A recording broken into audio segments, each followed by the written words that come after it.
you everyone for joining us for our Hawaii Women in Tech series, brought to you by the Hawaii Technology Development Corporation, in short HTDC, the Entrepreneurs Sandbox, and the True Initiative. My name is Ellen Ng, and I'm the Economic Development Specialist here at HTDC. Before we start, for those who are new to this series, I would like to introduce the organizations behind this effort. HTDC is a state agency attached to the Department of Business, Economic Development, and Tourism.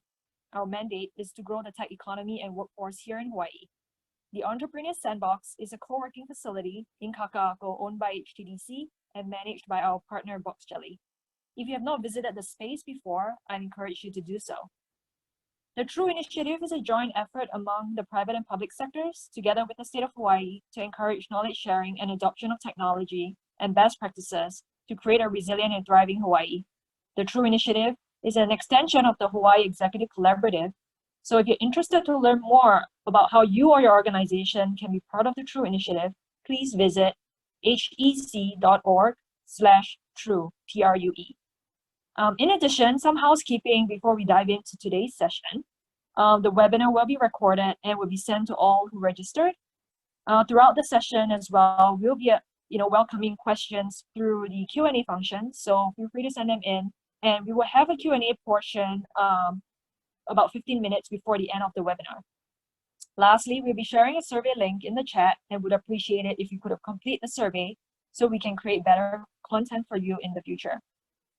And so I'm really excited for this part. We are actually talking to Julie Yamamoto, General Operations Manager for Hui Car Share at Servco Pacific today. I work out of the Entrepreneurs Sandbox, and we actually have a Hui Car station here. Because I don't drive, and I've often seen people come to the Sandbox to pick up a car from the Hui Car service. I've often wondered who the people were behind this service. So when I came across Julie's profile in Hawaii Business Magazine's 20 for 20, I knew I wanted her to come on this series to share her story to success. So a little bit about Julie before we bring her on. She is responsible for all the operations and administration at Hui Car Share, Servco Pacific's partnership with Toyota for their global deployment of car sharing. She oversees customer engagement, fleet management, growth, marketing, and station partner relationships. Prior to joining Hui Car Share, she served as the general sales manager at Cycle City, where she led a sales team and was in charge of the largest operating division in the dealership. Julie has a degree in business administration from the University of Hawaii. She's also a notary public and has a certified licensed insurance producer for the state of Hawaii. And I believe I did mention that she was nominated for Hawaii's Business Magazine's 20 for the Next 20 this year in 2020. So without further ado, I'd like to welcome Julie for taking the time to speak with us today. Hey, Julie. Hi. Can you hear me? Yes, I can. Great. So it seems like 20 is the magic number for you this year. 20 for the next 20. I guess so. Yeah. It's been a crazy year, but definitely, huh? Yeah. So, thank you again for joining us today. Maybe let's just start off, for the audience, tell us a little bit about your career journey, how you started out, from school and where you got to where you are today. Okay, so career journey, let's see. I graduated in finance at University of Hawaii, and I didn't know what to do. So I actually, what did I do? Oh, I went in the newspaper. And I looked for jobs in finance, and there was a financial management program at American General, which is a secondary finance company. So I applied for that job, did that for 2 years just to kind of just learn more in finance. And at that job, we had to do loans and mortgages. And one of it, customer called in for a motorcycle loan. So I did the motorcycle loan for the customer, and we have to go down to the dealership to take a picture of the asset, the collateral. So when I went there, that was Cycle City, taking a picture, and I saw a friend that I knew from college, and I guess he was asking me oh, what are you doing now and whatnot? And I told him I was doing loans and mortgages. And he told me, oh, I think they're hiring, you should apply. And so I was like, apply as, you know, like as what? As I don't know anything about motorcycles. How am I going to apply, you know? And he said, no, as finance, you know, we need finance people.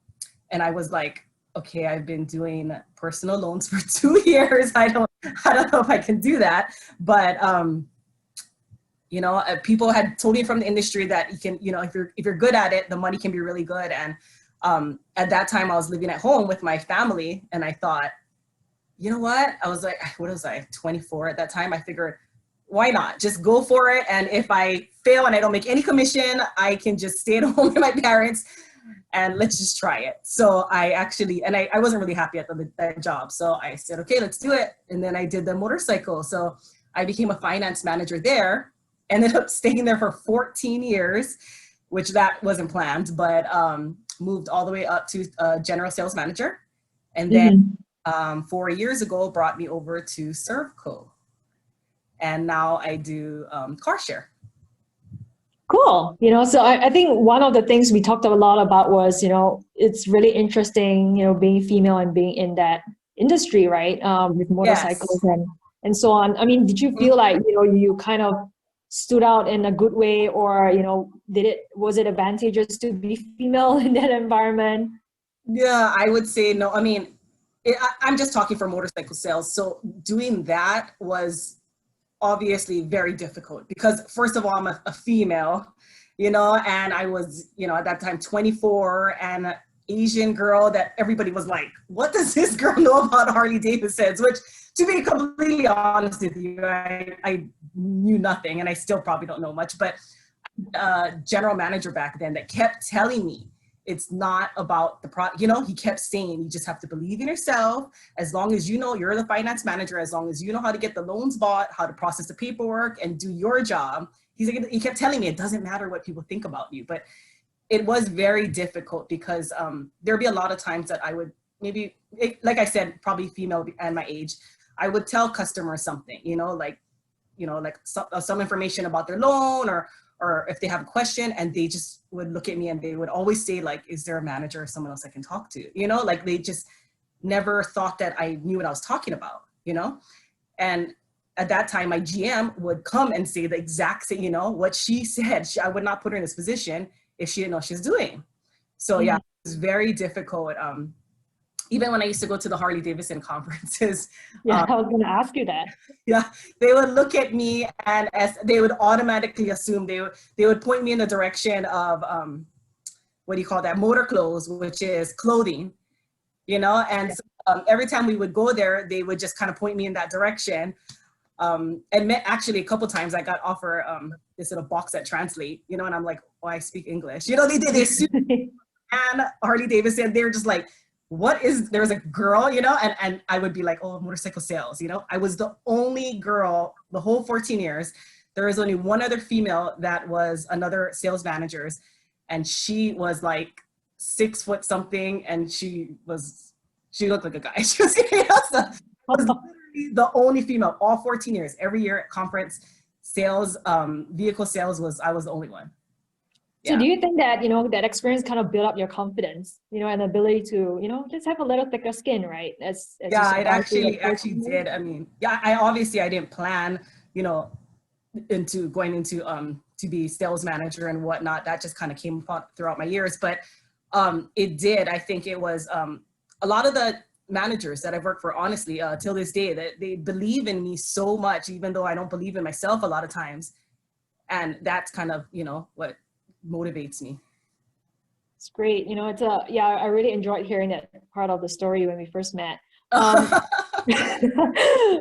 I kind of want to sidetrack a little bit. You know, tell us about how a typical day, you know, with the whole pandemic and COVID happening, how has it been like for you, you know, at the office, right? You know, now. Oh, yes. Okay. Okay. So, of course, when I was at the office, everything was normal, you know, we still go back in, but like everybody else, we have to adjust. And I do have 2 daughters. So, and they are in elementary and they are doing the distance learning from home because, you know, they're not allowed to go to school. And I'm very grateful that my job has allowed me, you know, to stay at home and work from home and help the girls out. But I'm sure everybody knows it's been crazy. It's so hard balancing a full-time job and then also now being a teacher technically at home. Oh yeah. And then also a parent. Yeah, yeah, but we all make it work, so.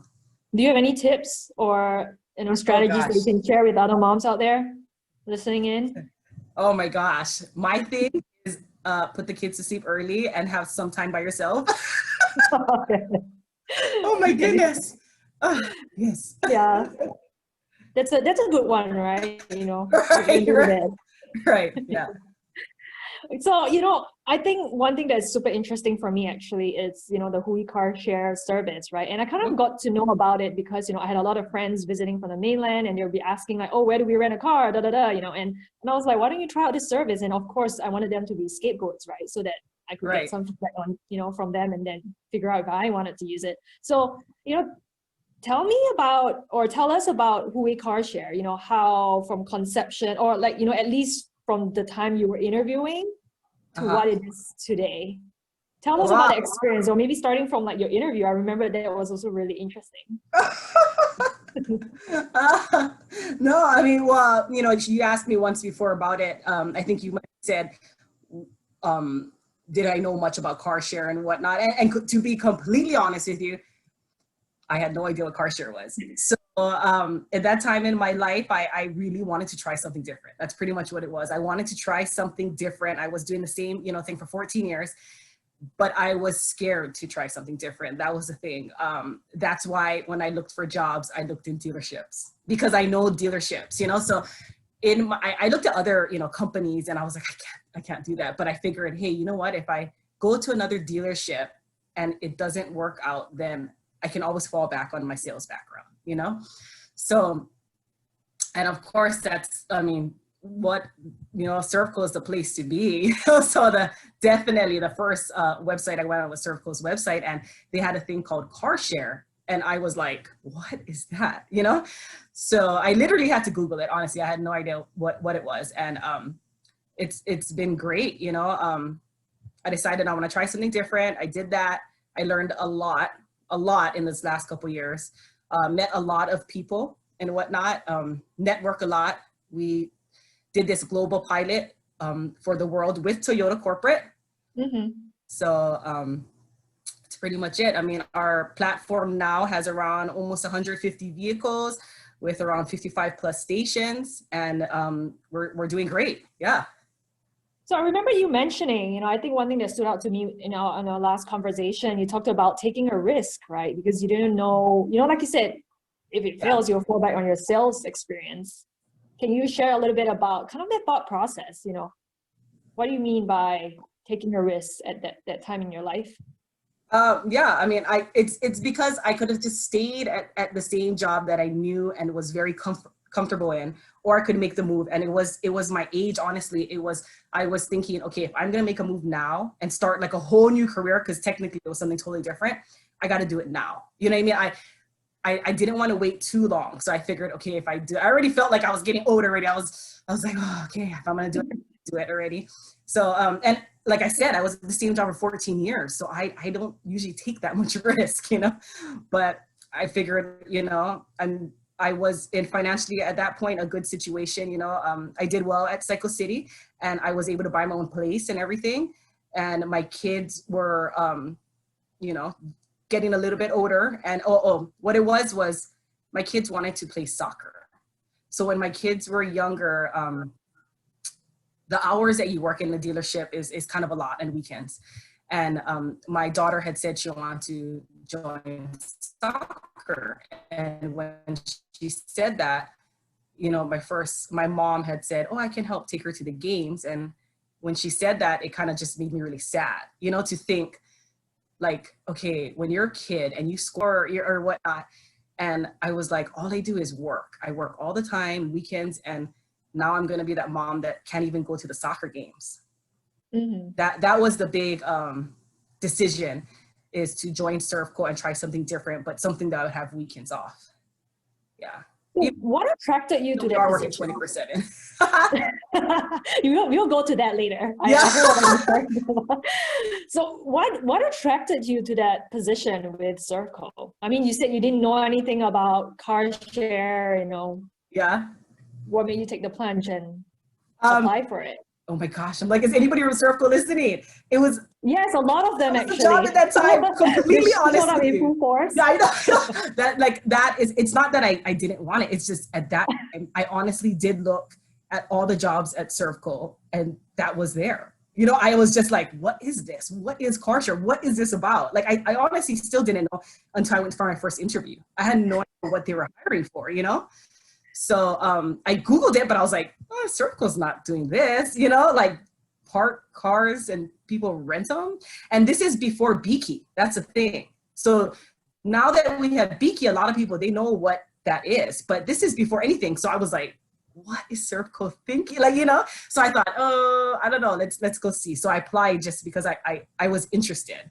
I really wanted to know what they were thinking is what, yeah. Yeah, so I mean, it's kind of annoying, right? People like you who like have no idea what the job is about, but got it, right? Got the job. So what do you think got you this position? Oh, it was not easy. Let me tell you. Let me tell you. Oh, it's kind of an inside joke at Servco. I literally went for like 5 interviews. Literally, it was like over a 3-month period. I was like, what is this job? Like, this is crazy. Yeah, it took a long time. And honestly, I don't know. I kind of joke with everybody. I say personality, maybe, I don't know. You know, I'm outgoing and positive, and that's the only thing I could think of. I don't know. I'm sure there's more. I mean, your background and, you know, of course, in sales, the ability to sell. Right. I mean, I guess coming back from a dealership background, when I did jump over to Servco, it was very easy for me to understand the different departments and whatnot and processes at a dealership. So that definitely helped a lot. Mm-hmm. Yeah. Great. So, okay, let's go to the story about how you built it then, you know, now that we kind of established how you got the job at Hui Car Share. Can you share with us, you know, you spoke a little bit about the partnership between Toyota and Servco. Mm-hmm. Can you elaborate a little bit about that so we can give the audience some context? Yeah, so when we first started, when I first started, I worked with Peter Fukunaga. We both started at the same time. And all we had, we literally had an office with 2 desks, and they were like, so we have this idea of doing car share in Hawaii, you know, and we want to do it. That literally kind of was like how it is. They're like, of course, you know, we're going to have to like learn everything we're going to have to do research, networking. We're going to have to get insurance companies. I mean, everything we had to figure out. And at that time we had outsourced what is the name? I can't even think. We had outsourced to look for different companies for this platform. So we were looking at a bunch of different companies. And at that time, Toyota wasn't even the picture, but Toyota had reached out saying, hey, we hear that you guys are going to do car share. Would you guys be interested in doing with us? You know, and Servco has been in business for 100 years here, and with Toyota 60 years, you know? So when, of course, I guess in the past, before I've been around, Servco has done a lot of testing for Toyota. Reason being is we're on an island. So, you know what I mean? They can do a lot of testing out here. And what happened is they reached out to us and said, we would like to do car share with you guys. So, yeah, I mean, that's exactly kind of what happened. We joined with Toyota. They built a separate section called Toyota Connected, exactly for this, for mobility and platforms. We actually built the app with them from ground up. I mean, they had nothing. We both just had an idea of how we're going to do car share. We didn't even know we were going to have digital keys. They made that now. So now it's like the coolest thing ever. I mean, I don't know who has ever tried our system, but you basically download the app for free on Android or iPhone, and the system will send you a digital key when it is your time for your reservation. So that I still remember to this day when Peter and I got sent the test app, and they kept telling us, see, for over a year we would go and network and constantly meet with tons of people on this island, and just we would try to go to people and say, hey, we're from Servco, and we're gonna have this app. We had nothing at this time now. So all we had was we're like, there's going to be this cell phone, and it's like, they're going to send a key to your cell phone and then lock it from your cell phone. It was like literally an idea. We had no app yet. And we were asking tons of people, is there any way that you would let us, you know, like try it out with your company, or like, you know, park it in your lobby? And it was so difficult trying to sell a product that we didn't have. But honestly, it's the Servco name. I mean, Servco is an amazing company, and everyone's very familiar with Servco. And Toyota, when you put those two names on the back, and now we have in the back of our bumpers, you know, Servco and Toyota, it's just, you know, it's helped a lot. So we actually built the app from day one with Toyota, and we launched it in July of 2018. Yes. So that's super cool. You know, kind of selling the dream and being in startup mode in that sense, right? Yeah, so, it's honestly been amazing. Yeah. Did you guys face any resistance or opposition to your idea? And if you did, like, how do you guys deal with that? Yeah, I mean, like anywhere, yeah, a lot of people were, you know, kind of scared. At Hawaii, right? Parking is very difficult, right? I mean, come on, nobody wants to give up parking, right? So it was actually the hardest part of our job was to educate the public. We needed to educate the public. I mean, a lot, when you go in and you tell people, hey, we have this car share app, same thing as what I said, right? People are, what? Car share, what, you know? So we had to explain to people that you can rent a vehicle through your cell phone, and you know, it's parked in the lobby and whatnot. It's basically the education and constant follow-up has been what's been successful with us. Mm-hmm. So how, you know, I think personally before the pandemic, you know, hit us, I think the Hui Car Share service was used a lot by tourists, right? And right, now with the pandemic, you know, how has it changed, or how has behavior or customer behavior with the Hui Car Share changed? Well, from the very beginning, Servco, we never ever intended to put any stations in Waikiki. What the reason why we did it is to give another mobility option for the state of Hawaii. It had nothing to do with a tourist. So we were targeting all locals, right? It was all, basically, if you can't afford a vehicle, or you only have one vehicle, you know, your household shares one vehicle, that you would be able to rent this vehicle at any time.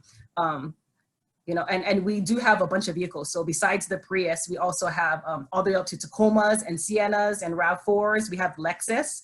So whatever your need is, you know, if you need to move a bed, or, you know, pick up a big television or whatnot, we have all those vehicles. And that was our intent. Our intent was to provide these vehicles for our residents to use, you know, on a short term or long term, depending on how long they need it. We were never keen of competing with rental cars or anything like that, you know, and we still, that's not what we are trying to do. A lot of people do think that, but what happened is we just got really busy in Waikiki, and we had actually no stations in Waikiki. We only started with Eno Road, which is on the Hobron side, you know, in the beginning of Waikiki, because a lot of Hawaii residents live there. So, and like I said, we were never going after tourists. So we keep it all in residential areas. And what happened is people were literally catching Uber and Lyfts or whatnot to our stations in the residential, and these are tourists. And the applications that were just coming in, I mean, people were downloading the app and it was just all out of state, and a lot was out of state, and we were just like shocked, you know, like, what are these people doing? And so, you know, the best way for us is to answer the phones. We all answer the phones locally here. And I just asked people, like, why are you using you know, why aren't you just going to a regular rental car? And they said, we have car share in, you know, our country, Europe, Japan, in the mainland. They said, we're all used to using car share. So as soon as we saw car share in Hawaii, we want to use car share. Sometimes people, they want it just quick and easy. You know what I mean? They want to download the app in their apartment or in their hotel room and book a reservation. They don't want to talk to anybody. They don't want to go wait in a line or whatnot. So they just want to do it quickly from the comfort of their hotel room. And you know, if you book it for tomorrow 8 a.m., when you get there, the vehicle is going to be sitting waiting for you tomorrow 8 a.m. So you don't have to sign any paperwork or, you know, stand in any line or anything. You basically just Bluetooth connect to the car and go. And so that's what they're telling us. It's just a convenience, you know, so it's just quick and easy. And so that's what made us expand in Waikiki. So we did expand Waikiki, but still to this day, we do have more residents, local residents than tourists. So our majority is not tourists. So when the pandemic hit, of course, we didn't have any tourists, but we still had many, many locals that do live in Waikiki. We have a lot of college students. So college students are all here. A lot of them can't go to classes, stuck in the dorm all day, want to get out, you know? So of course, when the lockdown, people were only using it for quick trips to, you know, Costco or whatnot to get your essentials or your medical or whatever. And of course, yes, the numbers were down a lot, like I'm sure anywhere else was. But we were very fortunate to be able to stay open throughout this whole time, because we did have many people email us and call us and tell us thank you for keeping our services going through the whole time, because that's exactly, people don't feel comfortable, you know, like they don't feel comfortable going in the bus or Uber and Lyft right now. They're kind of scared. So our service allows people to just be able to drive themselves and nobody else in the vehicle, and then go do a bunch of errands. You know, Hawaii people, everybody buys toilet paper, right, from Costco. That's the funny thing. The other day we were on the phone with people from Japan, and they said, who uses, you know, like, what do they use your service for? What's the number, you know? And we said, to go to Costco. The Hawaii people, you can't walk to Costco. You can't take a beaky to Costco, but do the Costco run with the Hui. And the guys from Japan were like, Costco, why would you go there? Like, they knew what we were talking about. And we jokingly say, to buy toilet paper. And they were like, what? They were like, just, I cannot explain it, but everybody in Hawaii buys toilet paper at Costco. I think it's a Hawaii thing, because they were totally shocked. But literally, I think that's probably what our #1 use is people go to Costco and use food. Well, I mean, it's, you know, it's everyone's kind of in survival mode right now, right? Right.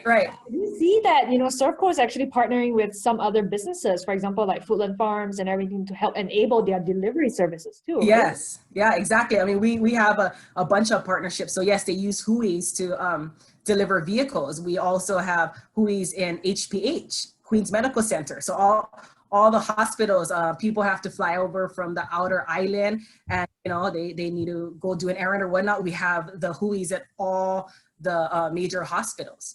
So we even partnered with banks and whatnot, and yeah, a lot of delivery services and home care services and whatnot. Yeah, so a lot of businesses are using Hui, and it's been perfect, yeah, for that. So I haven't used the Hui during the pandemic, but how is it like? What's the sanitization like? You know, do you ask the people who use it to clean it down after they use it, or do you guys send people to do it, or how does it work? No, yeah. So we do have people that. So how our system works is it's a little bit different, meaning like it's a round trip. So ours is round trip, meaning you cannot drop it off at any other location. So you have to bring it back to the same location. The good thing about that is we do have a lot of regular users who use it all the time to do errands. And because they're using the same one all the time, they kind of have a sense of ownership in these vehicles. And they honestly, they help us clean the vehicles. You know what I mean? They use the same Prius or the same RAV4 every day. They help us, you know, keep it clean. But we do have a fleet team that works 7 days a week. And they do go out from early as 3 in the morning to clean these vehicles and sanitize these vehicles. We're cleaning it 7 days a week nonstop. So yeah. Cool. Yeah, so I want to kind of shift the conversation a little bit to something even more exciting that we were talking about the last time, right? Okay, I'm like, what is this? Like sales.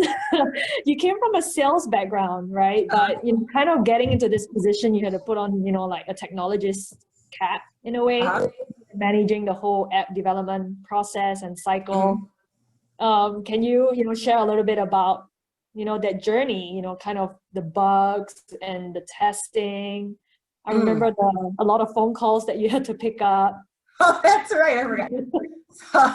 Yeah, when we first started this thing, we didn't have a call center or anything, right? And I think it was only me and Peter, and it was very few of us at that time. And we only had so many vehicles. I think we went up, what did we launch with? 50 vehicles, you know, at around 20 stations. And we thought, hey, we could do the call center all. I'll do it. You know, I thought I answer the phone, I'll do it. Holy smokes. Okay, so I decide to forward all the after-hour calls to my personal cell phone, which that might have been a very bad idea. I did not think I would get that many calls. I mean, people are calling at 2 o'clock, 3 o'clock in the morning all the time. Sometimes people are just calling questions, asking questions. And it's because people were downloading it when they were in California, you know, so they're 3 hours ahead and they wanted to ask us questions. But in Hawaii time, it's 4 a.m., you know? So yeah. I'm in the phone, but because we say 24/7 call center, that's pretty much how it was. And it was crazy. Yeah. But it was a good way to kind of understand, you know, all the different bugs that were happening. That's exactly what it was. So because we use the vehicles, I, you know, use the platform every single day. I know it like the back of my hand, and I never have a problem with the app, right? Never. I didn't know that, like, the simplest of things. And because to me, I use it every day, it made sense that people were asking, like, oh, one of our biggest ones was birthday, because you have to put the year in first. You cannot put the day in. So people are calling us about that, but because we just know how to do it, we're just so used to it. So things like that, we started realizing people, you know, when they would ask us questions, then we're like, oh yeah, you know what I mean? So yeah. That's why we kept answering the phones all the time, because we wanted, till this day, we still are constantly asking customers, like, what do you think about the app? Where do you think that we should put a new station? You know, we don't, in the beginning, we didn't know. We literally guessed. We're like, looks like it might be busy there. You know, like, you know, we didn't know anything, you know, so it's all research. We just constantly doing surveys and asking our customers. And that's why we answer the phone all the time. I mean, that's not why we answer the phone. That's why I just kept answering the phone, because it helped me learn a lot. And of course, like any app, you're going to have bugs, you know what I mean? So, but we've been very fortunate, you know, to work with Toyota, and they've helped us through a lot. And we've put many enhancements on our app. We actually launched a version 2 in the beginning of the year. And yeah, we are constantly, till this day, working every single week with Toyota, and we're on weekly calls with them. We're constantly looking at improving the app. Yes. So how long did you have to function as the personal 24/7 call center person? And I think until I started falling asleep in the meetings. Sometimes I would come to work and I'd rough night. No, I mean, I did it I honestly, I still do it. And it's not because I have to. It's not constantly. Everybody is telling me, how many times my boss has said, turn your phone off, Julie, because we do have a call center. We also do have backup. We have, you know, they kept saying, turn it off, stop, you know, but it is my fault, honestly. And it's, I want to learn. I want to know what customers need help with. I want to get to know the customers. I want to ask them questions, you know?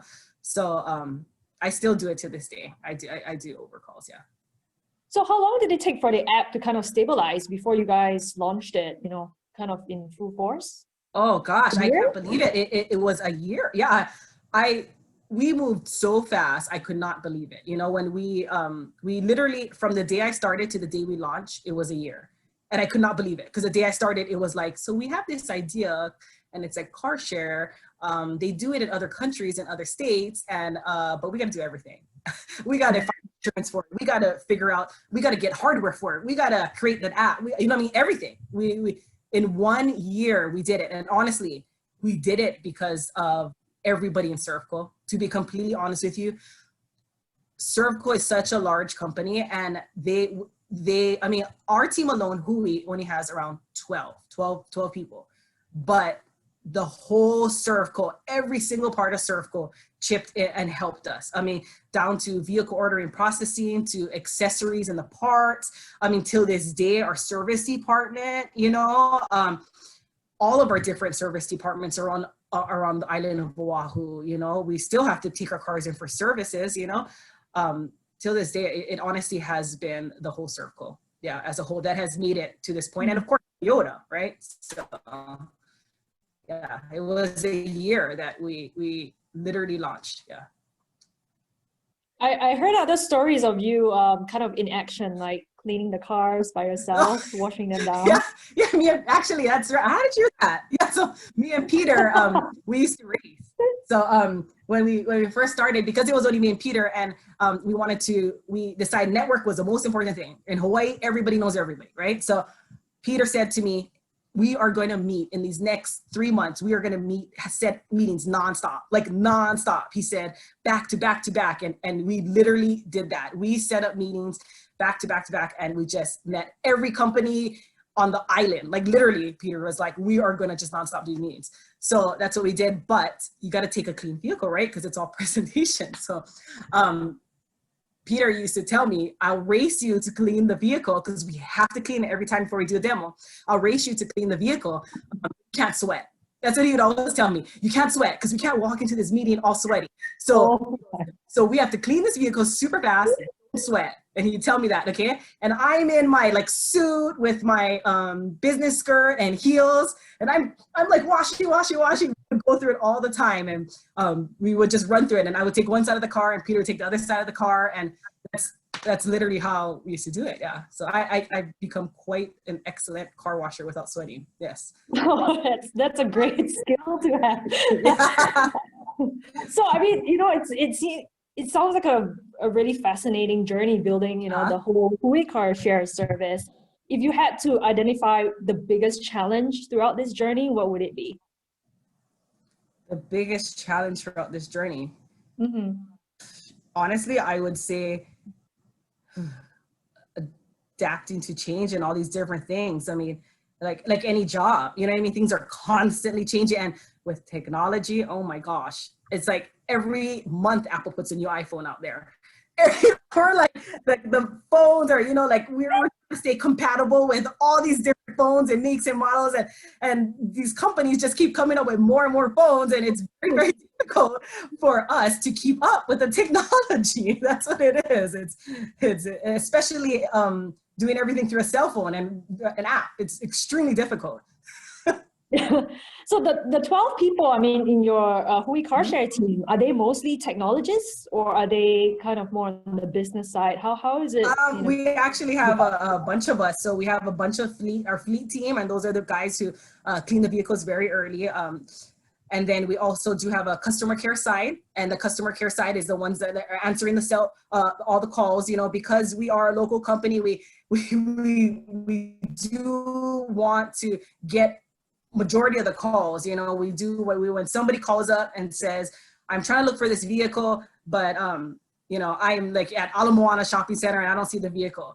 We want to be able to say, well, you know, are you by Sure Kia side, or are you by Macy's or whatever? We want to be able to tell them that, you know, and if they get sent to a call center, the people are going to be like, you know, so we want to give that personal touch, you know, and we really, really try to pride ourselves in customer care. So we do answer the phone 7 days a week. So we do have a customer care side that answers the phone 7 days a week. Mm-hmm. And we do have a marketing and growth side and whatnot. And also on our data and our numbers and our finance side, so. Oh, that's cool. So how much do you guys interface with other parts of Servco? Because we had a webinar a couple of weeks back where we had, Servco Labs talk about omnichannel marketing and all that kind of stuff. Do you guys work together to kind of help? Every single day. We have meetings all the time. Yes, yeah. So how, what is the adoption level like for Hui Car Share right now? Is there a lot more room to grow, you think? Or... Yeah, I do think there's a lot of room to grow. I mean, to be completely honest with you, when all this COVID stuff started, like any company, we were like, like, oh gosh, like what's going to happen? But we've been very fortunate, I think we must have established ourselves well in Hawaii. People still were using our vehicles and whatnot. So we've been extremely fortunate, and we only right now, I mean, things are looking very well. Yeah, we do plan to constantly expand. I would say every other week we're adding a new station on and whatnot. So we've been really busy during this pandemic and constantly growing. Yeah, we're only getting bigger now. Mm-hmm. Yeah, that's, it's good to hear, right? I want to talk a little bit about leadership and management, right? Because, from your experience, you managed a team at Servco City, and then now you're at Hui Car Share, and you also manage your own team over at Hui Car Share. So I just want to, do you have any advice or any tips to share on management, team building, and so on? That's weird.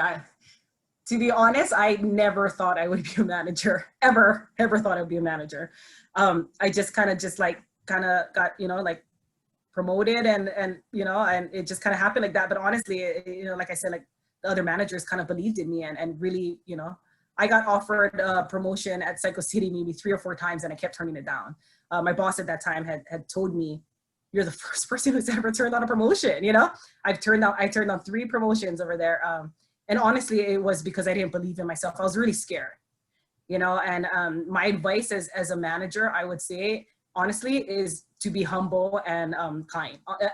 To me, I feel that I treat everybody in my team equal. I feel like we get along very well. I've also at Servco City, you know, I still have people till this day. People are always calling me, you know, asking me for referral source or whatnot. But I really truly feel that you should be treated just in life in general, you know, the way you want to be treated. And so that's how I feel that I am a successful manager, because I really do feel that I treat everybody in my team very fairly, you know. Mm-hmm. Yeah, that's great advice, right? You know, treat others how you would like to be treated. I want to get to some of the questions because I see them all coming in actually. Oh, so no! I want to make sure we have time. No, so the first question that came in, it's a really interesting question. What makes your team great? What makes my team great? Yeah. I don't know. I mean, everybody in my team is very different and unique. And honestly, I love my team. I mean, we're constantly, my kids are every day asking me, like, I always say, I have a conference call. I got to go on a conference call. Shh, you know, you're not on a conference call. All you guys do is laugh. But our team, we get along so much. We laugh so much. And I think that's what it is. I think we have so much fun at work. We honestly do. Yeah. That's yeah. So I kind of, that sense of humor, I guess, you know, drives, you know, the team to work better together, I guess. Yeah. Yeah. Have fun. Okay. That's what it is. We have fun. Yeah. Fun. Christine, she's asking, what career advice do you have for young women today? Oh my gosh, young women today. Let's see. For young, I would say what was my thing, you know, was to believe in yourself and to strive and try. You know, I honestly feel that like some people, they just don't strive, you know, and I was the same way when I was younger. I was scared. That's what it is. You're scared and intimidated. I really believe that you got to believe in yourself and like strive just to do better all the time. Constantly just learn, you know what I mean? And figure things out on your own and whatnot. That's one of my things, how it made me successful, I think, is when I first started at Servco City, I didn't know anything about finance or warranties or gap and any of that stuff. I didn't know anything. And I asked somebody there what it was, all the stuff, and he had said, oh, if you got this job, then you should know what they are. And I was just like, how am I gonna do this? So I looked at the back of the brochures and I called the companies. I called the warranty company and said, hi, my name is Julie. You know, I have to be honest with you, I don't know anything about your product, but if you tell me about it, I will sell it. You know what I mean? Yeah. And that's would be my advice, is to learn on your own. You know what I mean? Don't pick up old habits and whatnot, or do things how other people do it. Is like, figure it out on your own and just like go for it. Don't be afraid, you know? And to take the initiative, right? To learn. Right. Before someone tells you to. I think, Julie, is really interesting because you mentioned, you know, a couple of times already that, you know, oh, you were scared, but you know, you kind of believe in yourself. I think there's a little gap there. I mean, if you could just explain, you know, kind of how you got over that fear, right? Or was there a process, you know? Oh gosh. Over from fear to believing in yourself. I can't explain that to you. I can't, because until this day, I'm scared, you know? Until this day, my boss all the time tells me, like, you gotta believe yourself, you know? Like, I said, there must be something wrong, because every general manager I've worked for has told me the same thing, you know? And it's scary, but that's also a part of being, you know, trying to be humble about it, even though if you know me, I am just so talkative. But everybody knows I'm scared, you know? I mean, it's hard. It's that fear that makes you successful, right? Because it makes you more prepared. It makes you work harder. It makes you, I don't know, maybe. Well, if you find the answer one day, let us know. You know, I know. I was like, tell me. But yeah, I mean, I just feel like you just gotta like go for it. You know, I mean, it's difficult. You're gonna make, I mean, of course, like anybody, you make wrong choices and whatnot, but you just don't give up. Just, yeah. Yeah. Or you just pretend like, I don't know. Fake it till you make it, right? Yeah. So you have okay, so this is interesting. So Colleen Milbury, she's actually she was one of our speakers. Hi, Colleen. Maybe 2 months before you did, but she's, she's a data scientist and at First Hawaiian Bank, and she's a fan of the Hui Car Share. Oh! Yeah, she said she recommends it to all her friends, but she has a question for you, and she's asking, is there a possibility that, that you guys will be able to drop, or the customer will be able to drop off or pick up from different locations, similar to That is our #1 question we get every day. And honestly, right now, I'm sorry, but no. Of course, we're always looking into it, but it's very difficult because if somebody drops off at a different location, it's like everybody could take it to a different station. We don't have enough parking. That's what it is. So we only have so many stalls, right? Because parking is so difficult to get. And if you leave it at a different location, it's like rebalancing it would be impossible, unless we can get it on the street. And that's something that we got a car share bill passed to have on the street, but it's been very difficult to get that started up too. But even then, it's still going to be, you got to return to the same spot because we can't have people leaving it all over, and rebalancing would be so difficult. I mean, yeah, that everybody asks us that, and yeah, that one's kind of difficult. Yeah. We'll figure it out one day. Yeah, so but I mean, yeah. What was that? Sorry? Oh no, I said Colleen had another question. I mean, she's a data scientist, right? So she actually has another question for you. She's asking, does Hui use data science or analytics to look at customer data? Yeah, we actually do have a lot of data-driven things and surveys and we do or whatnot. But yeah, we do. We actually do. We do a lot of, and we not share information or whatever. We do a lot of research, but we do have a data team for those things. Great. Hope you answered your question, Colleen. Ken Shimada is asking, working with friends, yes or no? Oh my gosh. I'm going to say no now, Ken. Oh my gosh.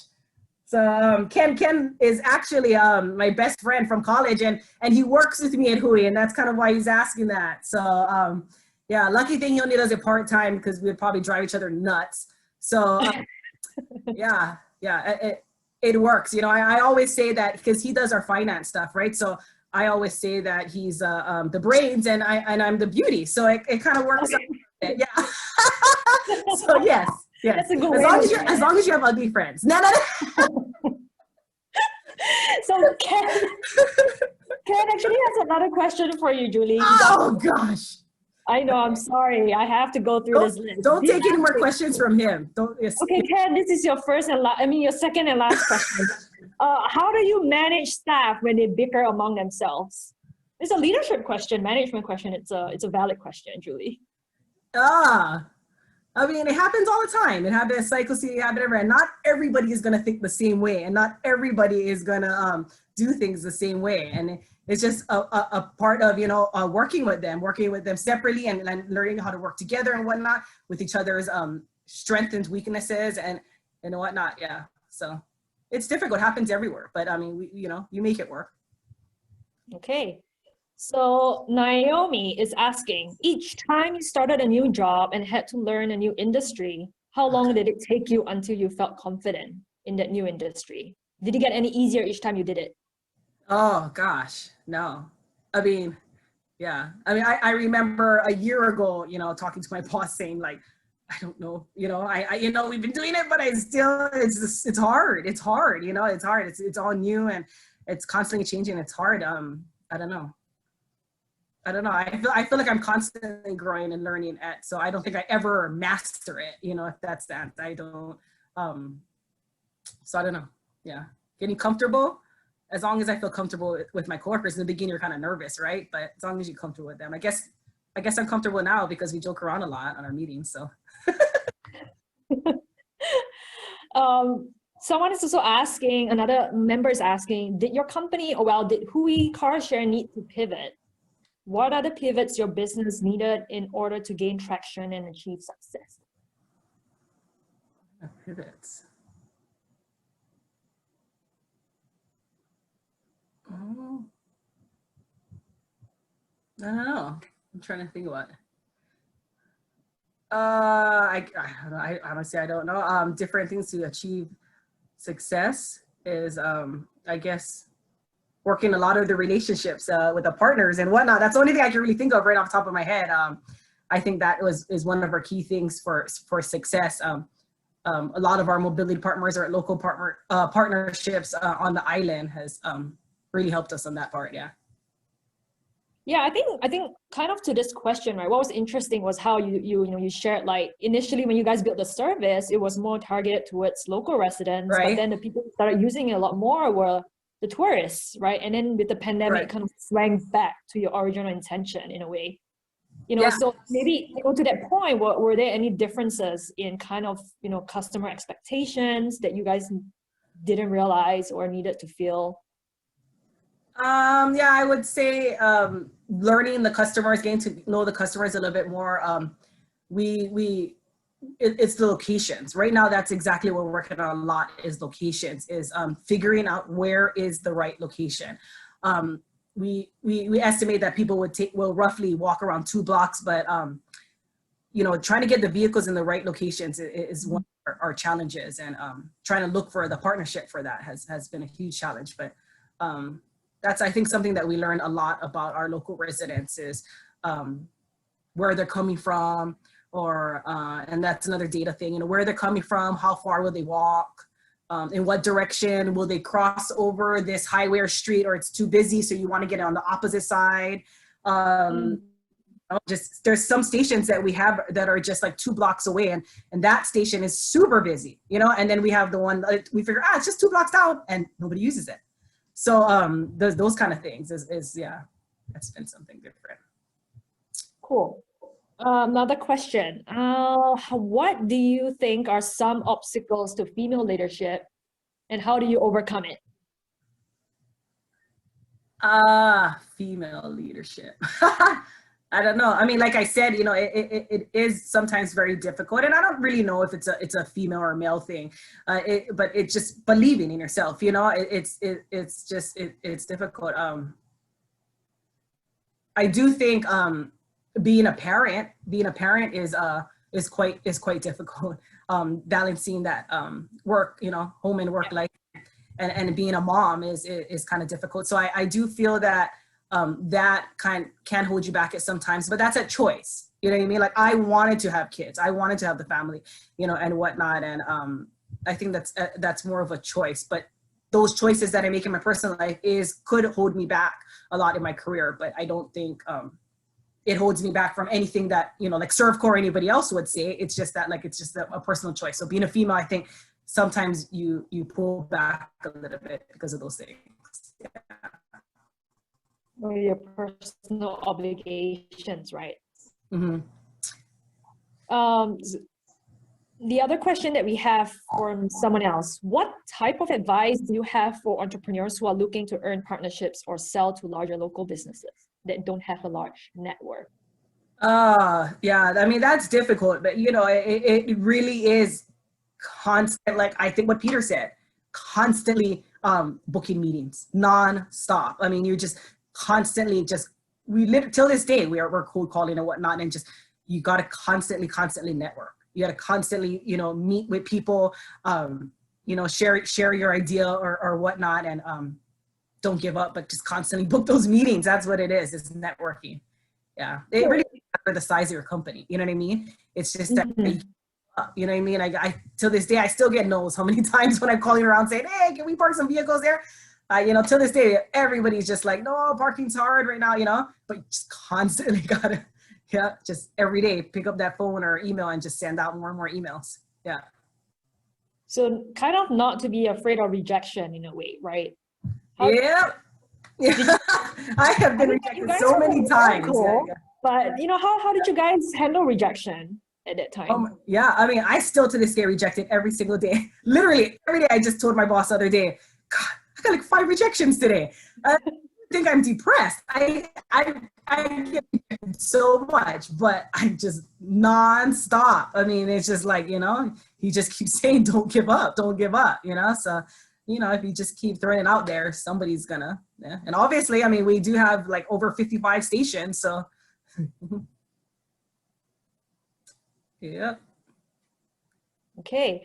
One other question that we got through chat. Joan, yeah, I hope I pronounced your name correctly.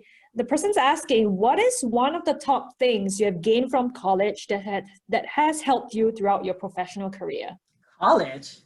Gosh. And I think that person also wrote, that is factual. Ken is the beast and Julie is the beauty. Wait, what? Letting you know. Where's it wrote? Yeah. What did I learn from college? I don't know. Watch out who you make friends with, because they're gonna harass you all the way until life you right now. You know? Nah. I don't know, you can, but I think that was directed at you maybe.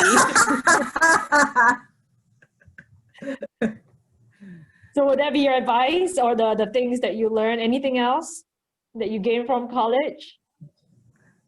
I'm like thinking, what did I really learn from college? Yeah, no. The only thing I can think of is, I know I was in the College of Education. I was going to be a teacher. Something that people don't know. I was in the College of Education, and the whole state of Hawaii went on strike. I don't know if you guys remember that, but the whole state of Hawaii went on strike. And I went to the counselor, and the counselor said, don't be a teacher. It's not a good time to be a teacher. So I changed, because my subject was math. I was going to teach math. I changed it to finance. And I guess that's where, look at me now. So, you know. Yeah, you made the right choice, it seems. Yeah. Yeah. Okay, one other question before I get my last question. Okay. Which startups or founders have inspired you? God, startups or founders that has inspired me. I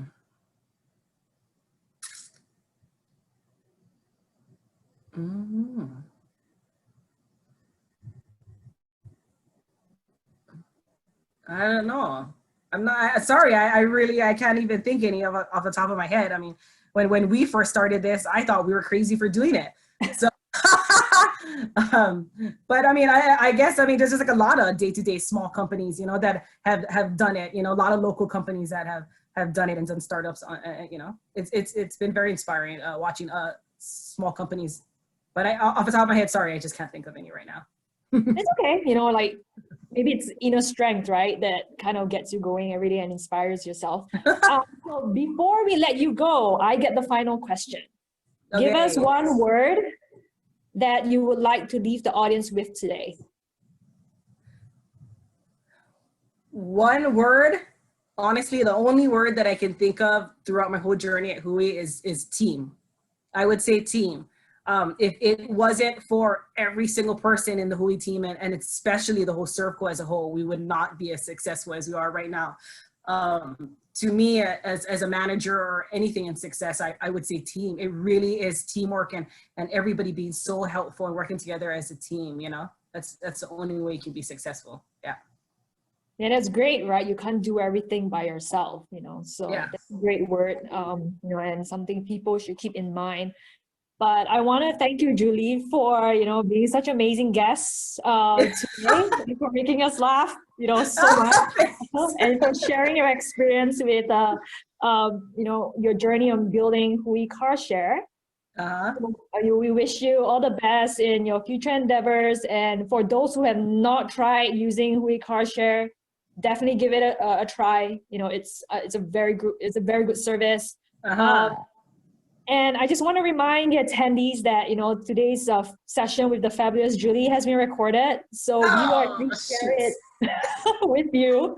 So keep a lookout in your inboxes. And next month, we will have Simone Smith, who is the manager for global campaign activation at Amazon Web Services, join us. So if you're interested to hear more stories about women in technology, be sure to sign up for that. The link will be in the chat. Another upcoming event by the True Initiative team would be about Japanese consumer behavior in this pandemic and how it would impact Hawaii's economy.